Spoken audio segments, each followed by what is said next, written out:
हर शहर के अपने राज होते हैं, लेकिन जब किसी के घर की दीवारें खामोश होकर भी चीखे सुनाने लगे तो समझ लीजिए वहाँ कुछ बहुत भयानक हुआ है। जबलपुर मध्य प्रदेश, एक शांत शहर जहाँ लोग रात को जल्दी सो जाते हैं, लेकिन मार्च 2024 में इसी शहर के एक घर से उठी ठंडक ने पूरे देश को हिला दिया। ये ठंडक सिर्फ मौसम की नहीं थी, बल्कि एक ऐसे अपराध की थी जिसने इंसानियत को सवालों पर खड़े कर दिया। 15 मार्च 2024 की सुबह थी। जबलपुर के गौरा बाजार इलाके में एक 2 मंजिला घर था शर्मा परिवार का। पिता राकेश शर्मा, उम्र 45 वर्ष, स्थानीय व्यापारी थे। उनकी पत्नी का देहांत कई साल पहले हो चुका था। 2 बच्चे थे, बेटी काव्या जिसका उम्र 16 साल था और बेटा आर्यन जिसका उम्र 9 वर्ष था। मोहल्ले में लोग इस परिवार को इज्जत से जानते थे, शांत, सभ्य और थोड़ा अकेला सा घर। लेकिन उस घर के अंदर कुछ ऐसा पनप रहा था जो किसी को दिखाई नहीं दे रहा था। एक ऐसा तूफान जो जल्द ही सब कुछ खत्म कर देने वाला था। राकेश शर्मा एक सख्त पिता थे। वह अपने बेटी से उम्मीद करते थे कि वो पढ़ाई में ध्यान दे और परिवार की इज्जत बनाए रखे। लेकिन काव्या अपने उम्र के हिसाब से बहुत ज्यादा संवेदनशील थी। माँ के जाने के बाद उसने पिता से दूरी महसूस की और धीरे धीरे किसी ऐसे शख्स के करीब जाने लगी जो उसे समझने का वादा करता था। मुकुल की उम्र 22 साल थी और उसका नाम पहले से ही पुलिस रिकॉर्ड में था। रमेश को मुकुल पर भरोसा नहीं था। कई बार उन्होंने दोनों को बात करते हुए पकड़ लिया था। काव्या, तुम फिर उस लड़के से बात क्यों कर रही थी? रमेश की आवाज हमेशा कड़क होती थी, लेकिन काव्या टूट चुकी थी। पापा, वो मुझे समझता है, आप तो बस डांटते रहते हो। रमेश ने गुस्से से कहा, वो तुम्हारे लिए ठीक नहीं है। उसकी उम्र तुमसे दुगुनी है और उसका रिकॉर्ड भी साफ नहीं है। फिर उस कमरे में सन्नाटा फैल गया। ये वही सन्नाटा था जो आने वाले दिनों में एक चीख में बदलने वाला था।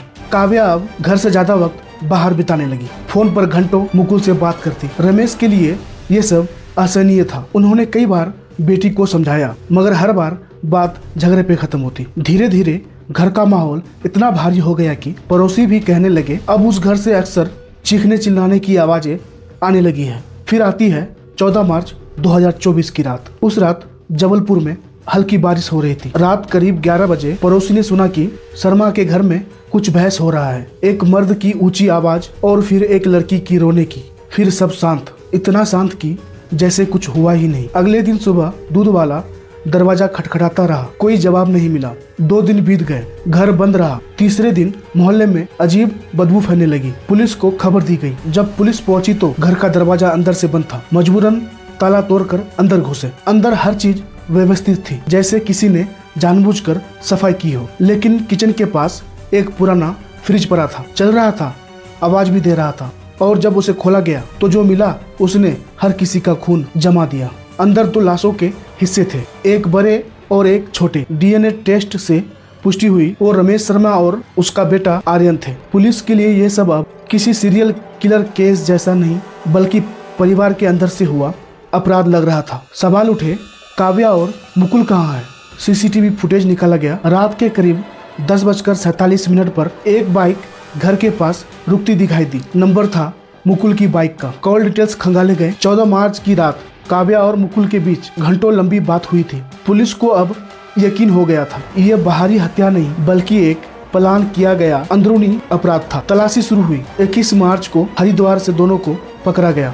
पुलिस के सामने जब दोनों बैठे तो माहौल भारी था। काव्या चुप थी, आंखों में कोई पछतावा नहीं। मुकुल की आवाज ठंडी थी, जैसे उसे सब पता हो कि अब कुछ नहीं बचा। इंस्पेक्टर राजवीर सिंह ने मीडिया को बताया, ये केस बहुत मुश्किल था। अपराध के बाद घर की सफाई की गई थी, सबूत मिटाए गए थे, मगर फोरेंसिक टीम को एक छोटे से ब्लड स्पॉट से सबका राज खुल गया। वो खून का धब्बा था जो फ्रिज के नीचे छूट गया था। उसी से पूरी कहानी वापस जुड़ी। मनोचिकित्सक डॉक्टर नेहा अग्रवाल ने बाद में कहा, 16 साल की उम्र बहुत नाजुक होती है। जब घर में प्यार की कमी और बाहर गलत प्रभाव मिलते हैं तो बच्चा सही गलत की समझ खो देता है। इस केस में भावनात्मक नियंत्रण और ब्लैकमेलिंग दोनों थे। मुकुल ने उसे मानसिक रूप से अपने गिरफ्त में ले लिया था। पड़ोसी याद करते हैं, काव्या बहुत चुप थी, लेकिन उसमें कुछ बदल गया था। पहले मुस्कुराती थी, अब सिर्फ चुप रहती थी। दूसरा पड़ोसी कहता है, मुकुल को हम कई बार बाइक से आते देखते थे। रमेश जी ने उसे मना कर दिया था। तब से घर में रोज झगड़े होते थे। मीडिया में ये खबर आग की तरह फैल गई। मीडिया ने इसे जबलपुर फ्रिज मर्डर केस कहा, कुछ ने इसे लव स्टोरी बताया तो कुछ ने बताया पागलपन। मगर असल में ये एक ऐसे रिश्ते की कहानी थी जहां प्यार नहीं बल्कि मनोवैज्ञानिक नियंत्रण था।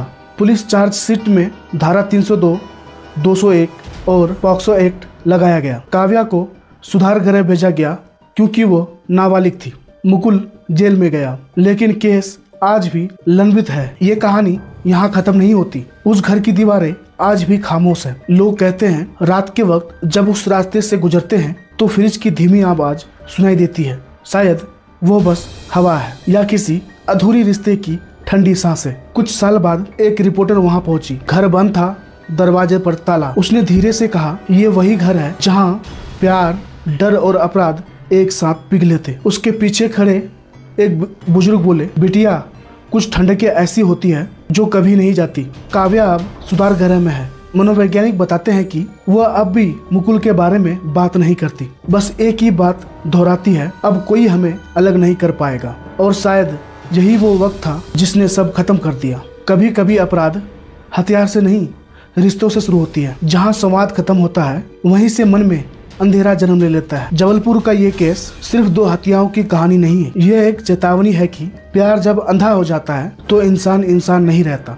कहानी के अंत में बस इतना ही कहना चाहता हूँ, कुछ घरों में ठंडक सिर्फ फ्रीजर की नहीं होती बल्कि उन टूटे रिश्तों की होती है जो कभी फिर गर्म नहीं हो पाते। और जब दीवारें भी चीखने लगे तो समझ लीजिए वहाँ सिर्फ लाश नहीं, पछतावे भी दफन है।